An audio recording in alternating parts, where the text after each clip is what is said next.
మన తండ్రి కుమార పరిశుద్ధాత్మ దేవునికి వందనాలు స్తోత్రాలు చెల్లించుకుంటూ దేవుడు మనల్ని గత కాలమంతే కాపాడి 11వ మాసంలో మనల్ని ప్రవేశపెట్టి ఇంతవరకు కాపాడిన దేవాది దేవునికి వేలాది స్తోత్రాలు చెల్లించుకుంటున్నాము.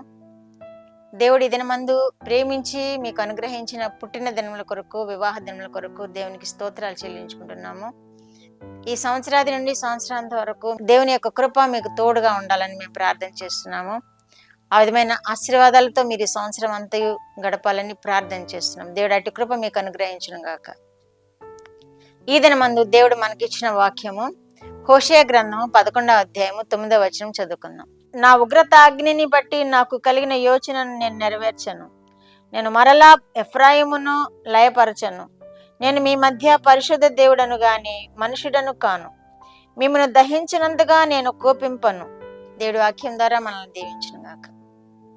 నా ఉగ్రతాగ్నిని బట్టి నాకు కలిగిన యోచనను నేను నెరవేర్చను అని దేవుడు మనకి అభయం ఇస్తున్నారు.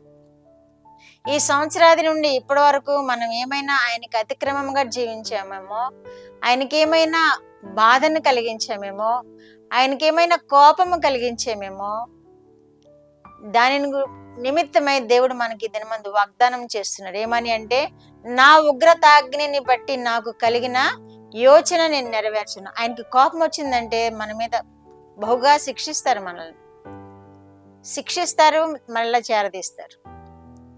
అది నెరవేర్చను అని వాగ్దానం చేస్తున్నారు దేవుడి వేళ. నా ఉగ్రతాగ్నిని బట్టి నేను యోచన చేసిన యోచనను నెరవేర్చను. మీ ఎడల కనికరం చూపే దేవుడుగా ఉన్నాను, ఉగ్రతను చూపించే దేవుడుగా లేను అని ఈ వాక్యం యొక్క భావం అన్నమాట. నేను మీ మధ్య పరిశుద్ధ దేవుడను కానీ మనుషుడను కాను. మనుషులైతే పగకి పగ తీర్చుకుంటారు, దెబ్బకి దెబ్బ తీర్చుకుంటారు, మాటకి మాట తీర్చుకుంటారు. ఎవరు సహించరు. ఒక మాట అంటే ఎవరు మాటను సహించరు. కానీ మన దేవుడు అలాంటి దేవుడు కాదు. నేను మానవుడని కాను. నేను పగ తీర్చుకోవడానికి, మీరు చేసిన అపరాధములను బట్టి, మీరు చేసిన దోషములను బట్టి మిమ్మల్ని శిక్షించడానికి నేను మానవుడను కాను. నేను పరిశుద్ధుడను, పరిశుద్ధుడిగా మీ మధ్య నివాసం చేస్తున్నాను.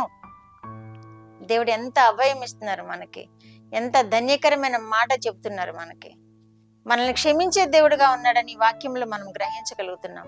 ఈ సంవత్సరాది నుండి ఇప్పటి వరకు ఏమి పొరపాట్లు చేశామో, ఏమి దోషాలు చేశామో, ఏ విధముగా దేవునికి కోపం కలిగించామో, ఆ విషయాలన్నిటిలో దేవుడు కోపాగ్నిని మన మీద చూపించకుండా ఉంటాను అంటున్నాడు. కోపాగ్నికి తగినటువంటి శిక్ష మనకు విధించను అని వాగ్దానం చేస్తున్నారు. అంత ధన్యకరమైన జీవితములు మనకి కాక ఇంకా ఎవరికి లేవు, ఏ అన్యులకి లేవు, మనకే ఉన్నాయి. ఎందుకంటే మనము తండ్రిని, కుమారుని, పరిశుద్ధాత్మని దేవుడిగా కలిగి ఆయన ఆరాధిస్తున్నాము కనుక మన మధ్య దేవుడు నివసిస్తాడు, మనల్ని దీవిస్తాడు. పొరపాట్లు చేసిన క్షమిస్తాడు. దేవా క్షమించుము అని అడిగినప్పుడు క్షమిస్తాడు. మనల్ని ఆయన ఆదుకుని నడిపించే దేవుడుగా ఉన్నాడు.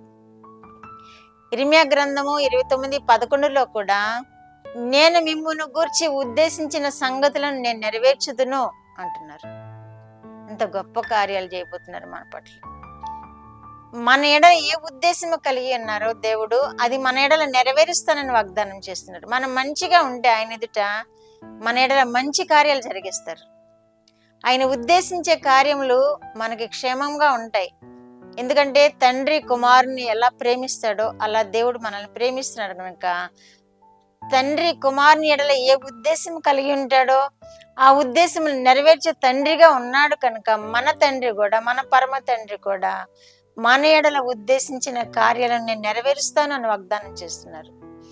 రాబో కాలమందు అవి నిరీక్షణ కలుగునట్లుగా, అవి సమాధానకరములే కానీ సమాధానకరములైన ఉద్దేశములే కానీ హానికరమైనవి కావు అని కూడా వాగ్దానం చేస్తున్నారు. రాబో దినాల్లో కూడా మనకి హాని చేయను అని వాగ్దానం చేస్తున్నారు. సమాధానకరమైన దినాలనే మనకు అనుగ్రహిస్తానని వాగ్దానం చేస్తున్నారు. కాబట్టి మనం సంతోషంగా ఉందాము, దేవునిని ఆరాధిస్తూ ఆయనలో సదాకాలం జీవిద్దాము. ఆయన కృప పొందుకుంటూ ఆయన ఉద్దేశించిన సంగతులు మన ఎడల జరుగులాగా మనం ఆయన హత్తుకొని జీవిద్దాము. ఆశీర్వదింపబడదాము. ప్రార్థన. మా దేవ, మా ప్రియ పరలోక ప్రభువా, మీ పరిశుద్ధ పాదములకు వందనాలు, స్తోత్రాలు. మా రక్షకుడు అయిన యేసయ్య స్తోత్రములు. పరిశుద్ధాత్మ దేవ స్తోత్రములు. ఇచ్చిన వాక్యం కొరకు స్తోత్రములు ప్రభువా.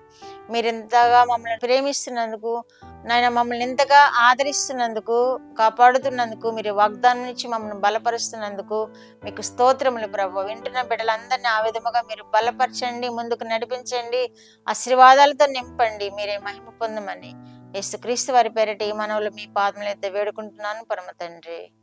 ఆమేన్.